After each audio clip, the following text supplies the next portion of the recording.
On behalf of everyone whose story could only be written in the greatest nation on earth, I accept your nomination to be President of the United States of America.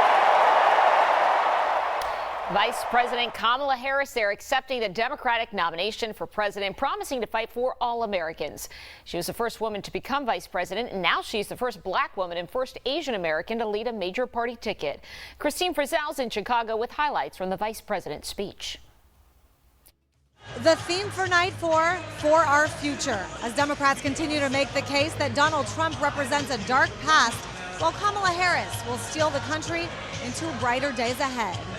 I accept your nomination to be President of the United States of America.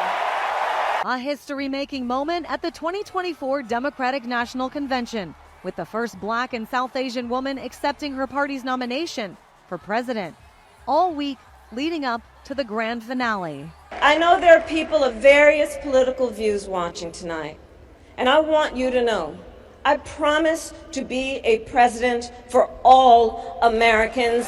You can always trust me to put country above party and self. Some of the biggest names in the Democratic Party throwing their support behind Kamala Harris, who has surged in the polls and raised hundreds of millions of dollars in a matter of 4 weeks. She laid out her vision on some key issues. I fought against the cartels who traffic in guns and drugs and human beings, who threaten the security of our border and the safety of our communities. Republicans, meanwhile, spending the week working to define her their way, launching a new website calling her policies dangerous. Former President Donald Trump spending the day in Cochise County, Arizona, contrasting his border policies with what actions he believes Kamala Harris would take. She will never build the wall. She doesn't want to build the wall. She's only saying if she changes her mind, it's only because she wants to get elected, because who wouldn't want to have a strong border? Looking ahead, many say they'll be watching and waiting to see when the campaign releases more concrete policy proposals. Kamala Harris has actually gotten a lot of criticism for not yet sitting down for an interview or holding a news conference ever since becoming her party's presidential candidate.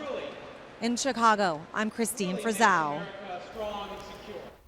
In the meantime, former President Trump and his running mate, J.D. Vance, turned their campaign focus to the border.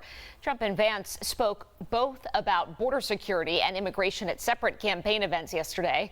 Trump toured a border city in Arizona, while Vance appeared in Georgia. Both are key swing states. The pair took shots at Vice President Harris for how she and the current administration have handled the southern border. She will never build the wall. She doesn't want to build the wall. She's only saying if she changes her mind, it's only because she wants to get elected. Every town is a border town and every state is a border state because of the policies of Kamala Harris. These campaign events came ahead of Vice President Harris accepting the Democratic nomination for president last night. Harris and Democrats say Trump is to blame for ongoing border challenges after he employed Republicans, as she said, to torpedo a bipartisan deal in Washington.